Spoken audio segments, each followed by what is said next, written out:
Imagine this for a second. Taking a quarter of an entire continent and, well, transforming it, not just for farming or mining, but to actually capture billions of tons of CO2 every year. Yeah, it sounds almost like science fiction, doesn't it? It really does, but that's the bold idea behind the material we're diving into today. We've been looking at this study. It's called Rebalancing Regional and Remote Australia, a vision for a global carbon sink while creating sustainable communities. Quite a mouthful. It is, but it captures the scope. And the study puts forward this incredibly ambitious vision.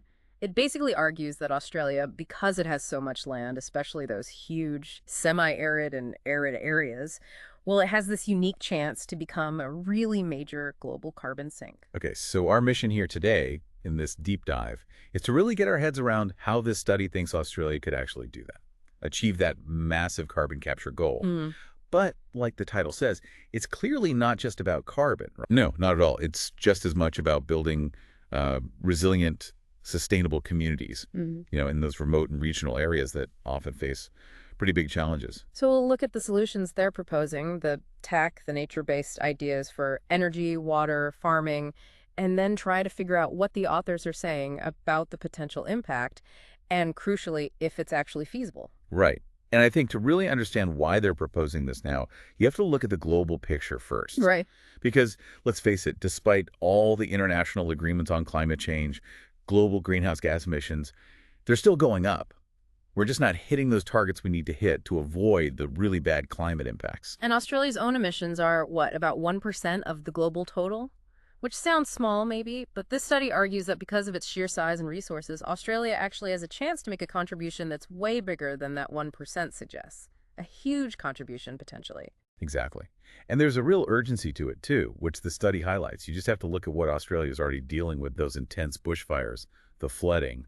Climate change is making those worse. Right. But the authors kind of frame this not just as a crisis, but maybe as, well, a trigger, a catalyst for doing something really innovative, especially using nature itself on a massive scale. It's interesting how they point to Australia's unique capacity, Yeah. saying that a plan like this isn't just good for the climate, but it could actually boost the economy, help the environment locally, improve air and water quality, the whole packet. And it's important to say this isn't just pure speculation. The study actually pulls in existing research that supports the basic idea that changing landscapes on a large scale can influence the climate locally. How so? Well, they mentioned studies suggesting things like, okay, if you convert marginal land that's not great for farming, into savanna woodlands, Yeah. those trees release moisture through evapotranspiration. Right, plants breathing out water vapor. Yeah, exactly. And that extra moisture in the air could potentially lead to more rain. It's like creating a feedback loop. Huh. So changing a land cover could actually change rainfall patterns. That's fascinating. It is. And the research they cite goes even further. Some theories, like the biotic pump idea, suggest forests might even influence air pressure, potentially drawing moist air further inland from the coasts. Think about what that could mean for semi-arid places in Australia or even Africa. Wow. Yeah, there's studies suggesting large-scale tree planting, afforestation, could actually change wind patterns, these low-level jets in the atmosphere, which in turn could boost rainfall and, of course, help sequester more carbon. So there's some scientific thinking behind these quite bold ideas. Okay, that context is really helpful, both the global need and the potential climate landscape connection. So let's get into the strategy itself, rebalancing regional and remote Australia. Right, the first thing the authors really stress is that this has to be integrated. They argue pretty strongly against the way we often tackle climate things. Now, fragmented solutions, one sector at a time. Like energy policy separate from water policy, separate from land use. Exactly. This strategy is designed from the ground up to look at everything together. The environment, the economy, the social side, holistically. And the scale. Yeah. I mean, mentioned it before, but it bears repeating. It's huge. It is. We're talking about regenerating something like 2 million square kilometers. It is. Roughly 25% of Australia's entire land mass. And the focus is squarely on those semi-arid regions they make of 55% of the country, and the arid zones, another 15%. So the dry heartland, basically. That's an enormous undertaking. A land restoration project on a scale we've hardly ever seen. It is. And they do mention some inspirations, other massive global projects, like China's big tree planting program, the Three Northern Shelter Forest, or Libya's Great Man-Made River project to bring water inland, even Saudi Arabia's Neom City project. So they're thinking big. And the goal is twofold then. Make Australia a major global carbon sink, yes, but also at the same time, tackle the need for sustainable communities and environmental resilience in those same areas. Precisely. That dual goal is key. So maybe we can break down the main components they see fitting together. Yeah, let's do that. Resource security seems like the obvious starting point. Energy, water, food, really tough and remote, dry areas. What's the plan there? It's foundational, according to the study. Having a stable, reliable, affordable supply of water, energy, and food is non-negotiable.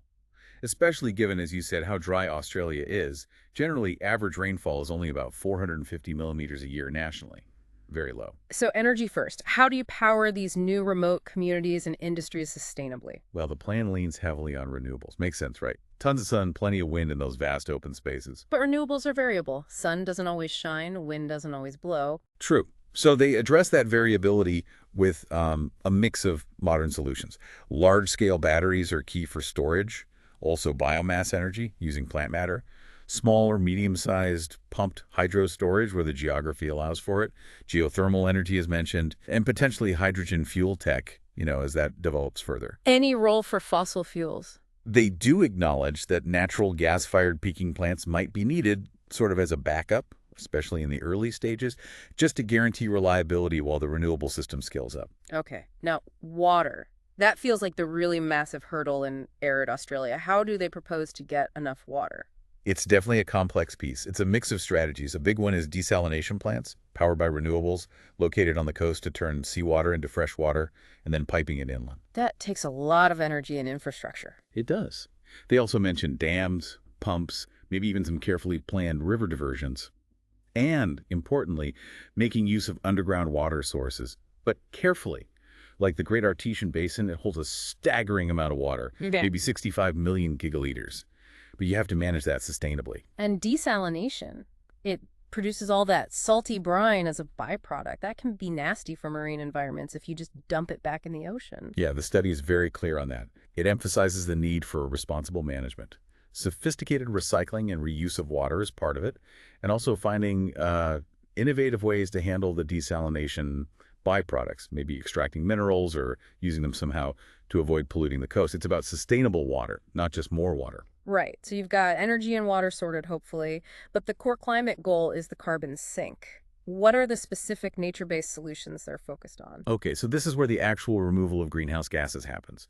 Beyond just cutting emissions with renewables, the strategy is about actively pulling GHGs out of the air using nature. Which brings us back to trees, I guess. Trees are a huge part of it, yes.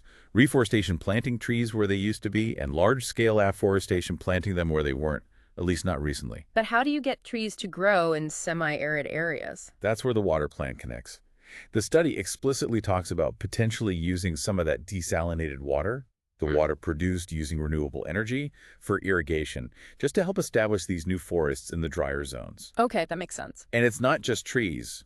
Land restoration in general, improving degraded soils, and using regenerative farming practices are also key.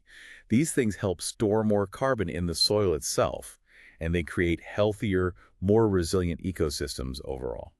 And agriculture. How does that fit in? Beyond regenerative practices, you need to feed these new communities. Absolutely. Food security is vital. Yeah. So sustainable farming is central. But one really interesting technique they highlight is agrivoltaics. Agrivoltaics. That's where you have solar panels in farming happening on the same land, like crops growing underneath panels. Exactly that. The study sees it as a smart way to optimize land use. You get renewable energy and food production from the same patch. Plus, the panels can offer shade, which reduces water needs for certain crops. And sometimes the plants can even help keep the panels a bit cooler, making them slightly more efficient. It's presented as a really neat, integrated solution. Okay. But with all this new infrastructure, millions of solar panels, batteries, pipelines, desalination plants, you're going to generate waste eventually. How is that handled? Yeah, that's definitely considered. The study talks about a strong commitment to circular economy ideas, trying to design things for reuse, minimize waste in the first place, and figure out how to responsibly manage things like old solar panels and batteries when they reach the end of their life. It's part of the long-term sustainability picture. And biodiversity. Is it just about carbon, or does the plan consider the impact on native plants and animals? No, biodiversity enhancement is specifically listed as a key goal. The aim isn't just to plant trees, but to improve soil health, make the whole landscape more resilient to climate impacts, and boost overall ecosystem health. They see this as leading to cleaner air and water too, benefiting both nature and the people living there. Okay, putting all these pieces together, water, energy, farming, nature solutions, waste, it sounds incredibly complex to manage. Does technology play a role in coordinating it all? Oh, massively. The study emphasizes using advanced IT systems, maybe even AI, to optimize everything. Managing water distribution, balancing energy supply and demand, making food supply chains efficient. It includes using tech for demand-side management too, helping people and industries use resources more efficiently. And proving it works, especially the carbon part. You need measurements. Monitoring is flagged as absolutely critical. The plan calls for significantly expanding the networks that observe greenhouse gas levels and fluxes how gases move between the land and the atmosphere across these huge regenerated areas. Why is that so important? Well, you need that data to actually verify the impact, to show that the carbon sequestration is happening as planned. That evidence is crucial for building confidence, demonstrating success, and frankly, securing the ongoing investment needed for something this big. Okay, so that covers the sort of technical and environmental building blocks, but the title also says creating sustainable communities. How do they envision building communities out in these remote areas? This is really central to the whole vision, Yeah. and they stress scalability. The idea isn't to build everything at once, but to start with manageable pilot projects. These would be designed to prove that the whole integrated approach actually works on a smaller scale first. What does a pilot project look like in this study? They sketch out a pilot project designed to support a community of about 100,000 people.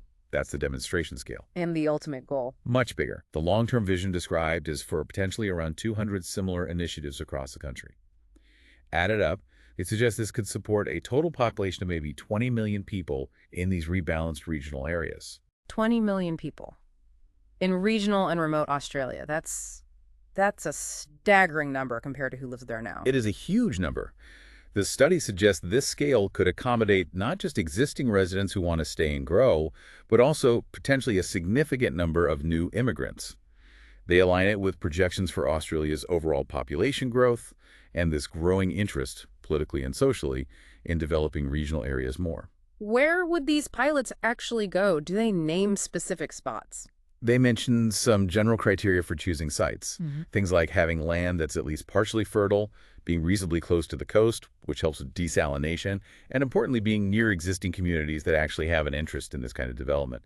They do tentatively mention Central West Queensland and Northern Western Australia as potential starting areas. And the timing.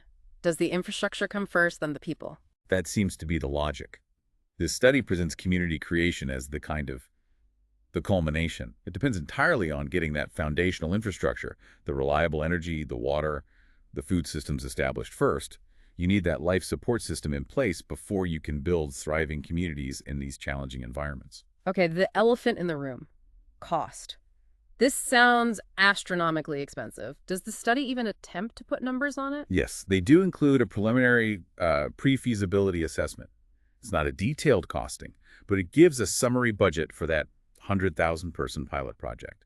It estimates the capital expenditures, or CapEx, basically the cost to build everything, and the operational expenditures, OpEx, the ongoing running costs. And these are based on projected costs for the year 2035. Can you give us a feel for where the big money goes in that pilot budget? Sure. The study breaks it down into the main areas: water, energy, food, infrastructure like housing, transport, and the natural solutions component. It gives rough figures for investment and land needed for each. Any surprises in that breakdown? One thing really jumps out, actually, looking at their table for the pilot. Within the water budget, an estimated 95% of that water investment isn't actually for direct community use or growing food for people. 95%. Where does it go then? According to their figures, it's allocated specifically to support the nature-based solutions, primarily irrigating those massive new forest areas to get them established and maximize carbon sequestration. Only about 2% of the water budget is earmarked for food production in the pilot. Wow. Okay, that single number, 95% of water for the trees, really tells you where the primary focus of this plan lies, doesn't it? It's heavily weighted towards that global carbon sink goal. It certainly seems that way from the pilot budget allocation, yes. And what kind of climate impact do they project for just the pilot? For that 100,000-person pilot community, the study estimates that the combined efforts of the renewables, the land use changes, would result in a net saving or offset of about 19.7 million tons of CO2 equivalent per year. 19.7 milliptic CO2 EQ. That's quite significant for a single pilot area. It is. Remember, CO2 equivalent is just a way to lump all greenhouse gases together based on their warming potential compared to CO2. Right, and economically. Does the study suggest this could actually pay for itself? Well, they present estimates which they call conservative for annual income. This income would come from a mix of sources: government funding, business investment, maybe payments for ecosystem services, and crucially, revenue generated from the value of the carbon sequestered or the emissions avoided, potentially through carbon markets or government schemes. And what does that add up to? For the pilot, they project a net annual cash flow income minus operating costs of around $2.19 billion. $2 billion a year net from the pilot? That sounds optimistic. It's a large number, certainly. Based on that, they project a payback period for the initial investment of under 10 years. Less than a decade. That's what the pre-feasibility suggests. They do note that while infrastructure is the biggest upfront cost, it's also projected to be the main driver of cash flow later on, through the economic activity generated by the population living there. Okay, so even if the numbers are preliminary, they're painting a picture of potential economic viability alongside the environmental goals. But making something this huge actually happen in the real world, that feels like the biggest challenge of all. What does the study say about the keys to success? You're right. Implementation is everything. And the study puts enormous emphasis on stakeholder engagement. Active, inclusive engagement. Meaning working really closely right from the start with everyone involved. Indigenous communities are critical partners. Industry needs to be involved. Academia, researchers, civil society groups, and of course, government, state, federal, maybe even international partners. So it's fundamentally not just a technical project, it's a social and political one. Absolutely. Social acceptability is highlighted again and again as being paramount. The study stresses you need continuous engagement with the existing remote and regional communities. You need to listen to feedback, provide education, build trust, make sure this whole initiative is actually welcomed and supported by the people whose regions are being transformed. That's essential for it to be truly sustainable long term. And the bigger picture, what does the study see as the broader implications if Australia or any country were to attempt something like this? Well, the core argument here is that nations like Australia, large land mass, lots of resources, but maybe smaller total emissions compared to giants like China or the U.S., have a unique role to play. A disproportionate opportunity. Exactly. They argue these countries can make a really significant contribution to global climate efforts, perhaps punching above their weight in emissions terms by undertaking these large-scale integrated projects. They can essentially model a different kind of sustainable development, creating these resilient communities while delivering massive carbon removal benefits for the whole planet. And let's bring it right back to the start, that initial hook, the total carbon sink potential. If this whole plan were rolled out at full scale across that 2 million square kilometers, what's the target number? The ultimate vision described in the study is to sequester 4 gigatons. That's 4 billion tons of CO2 equivalent every single year. 4 gigatons. Annually.